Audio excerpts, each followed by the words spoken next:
लिखते वो व्यवहार में वो चीज़ करते रहते हैं जो नहीं करना चाहिए, और दोनों में फिर उनके विचारों में और व्यवहार में अंतर हो जाता है। जैसे हम लोग कहते हैं ना, कथनी और करनी का भेद जब उसके व्यक्तित्व में बना रहता है।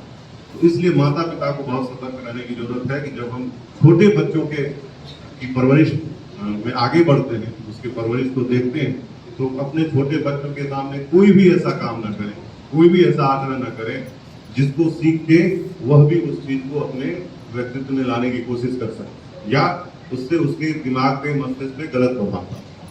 जैसे छोटे बच्चों के माता पिता हैं, जीवन में बहुत सारे संघर्ष होते हैं, बहुत सारी परेशानियां होती हैं, तो बच्चों के सामने उन परेशानियों को व्यक्त नहीं करता है, उनके सामने उसको प्रदर्शित नहीं करता। पति पत्नी में कभी विवाद होता है, कभी जो है नोक झोंक होती है, लेकिन वो बच्चों के सामने नहीं होना चाहिए। बच्चों के सामने उस चीज को अवॉइड करना चाहिए। आप देखिए कि बच्चे अगर अगल बगल हैं तो अपने क्रोध पर नियंत्रण रखिए, अपने जो है वो भावनाओं पर नियंत्रण रखिए, और इससे दो चीज होगा। एक तो आपका जो है वो उस समय की समस्या भी दूर हो जाएगी, थोड़ी देर क्रोध पर नियंत्रण रख लेंगे तो आपका जो है जिस कारण से क्रोध हुआ है वो कारण भी समाप्त हो जाएगा।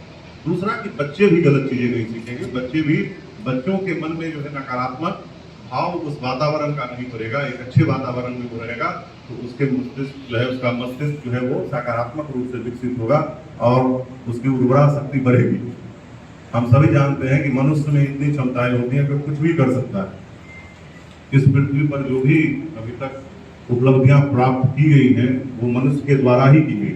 बस ईश्वर से हम लोग प्रेरणा ग्रहण करते हैं कि हमें जो है ये करना है, मतलब सोचते हैं कि ये ईश्वर ने हमारे लिए उपलब्ध किया है, लेकिन प्राप्त करने के लिए हम अपने परिश्रम को आगे बढ़ाते हैं। फिर मनुष्य ने ये सारी जितनी भी आप नई चीजें देख रहे हैं वो सभी मनुष्य ने ही पाई है। हम आप में से ही किसी ने खोज की, किसी ने प्रयास किया, तो उन चीजों को हमने पाया। तो आपके बच्चे में भी वो सारी क्षमताएं मौजूद है, बस उन क्षमताओं को विकसित करने में पेरेंट्स का, टीचर्स का, सोसाइटी का, सबका योगदान होता रहता है। योगदान है, होना चाहिए।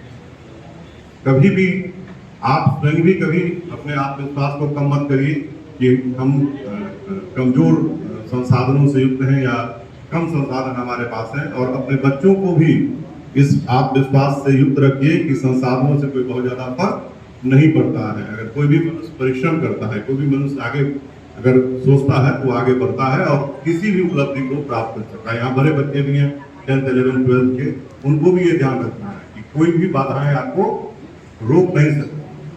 कोई भी बाधा है ना, मैथिली शरण जी की पंक्तियां हैं, अगर मैं यहाँ बात करूं कि नरहो न निराश करो मन को, कुछ काम करो, कुछ काम करो। उन्होंने लिखा है पंक्ति कि करके विधि वाद न खेद करो, निज लक्ष्य निरंतर भेद करो, संतापस उद्यम ही विधि है, मिलती जिससे सुख की निधि है, समझो धिक निष्क्रिय जीवन को, नरहो न निराश करो मन को, कुछ काम करो, कुछ काम करो। तो कोई भी संसाधन जो है आपको, या संसाधन की कमी किसी मनुष्य के परिश्रम को नहीं रोक सकता। संसाधन कुछ बाधा जरूर उत्पन्न करती है, लेकिन अगर कोई भी बच्चा, चाहे गांव का हो, चाहे शहर का हो, या कम आर्थिक व्यवस्था से युक्त हो, संसाधन से युक्त हो, अगर प्रयास कर ले, अपने परिश्रम को आगे बढ़ाए, माता पिता का सहयोग मिले, आशीर्वाद मिले, शिक्षकों का आशीर्वाद मिले, शिक्षकों का मार्गदर्शन मिले, प्रेरणा मिले, तो कुछ भी कर सकता है। मैं यहाँ पर मैथिली शरण गुप्त जी की तरह एक और कवि हुए हैं, राष्ट्र कवि दिनकर जी। उन्होंने लिखा है कि है कौन विघ्न ऐसा जग में, टिक सके वीर नर के मग में। है कौन विघ्न ऐसा जग में, टिक सके वीर नर के मग में। हम ठोक भेजता है जब नर, पर्वत के जाते पांव कर। मानव जब जोर लगाता है, पत्थर पानी बन जाता है। तो अपने बच्चों में ये विश्वास करना चाहिए कि वो मनुष्य है, वो मानव है। इस पृथ्वी पर जो भी पाया है वो मनुष्य ने पाया है। हम लोगों ने अपने शास्त्रों में भी सुना है कि मनुष्य अपने शक्ति को इतना बढ़ा सकता है कि जब देव और असुर का संग्राम हुआ करता था पहले, तो मनुष्य को बुलाया जाता था।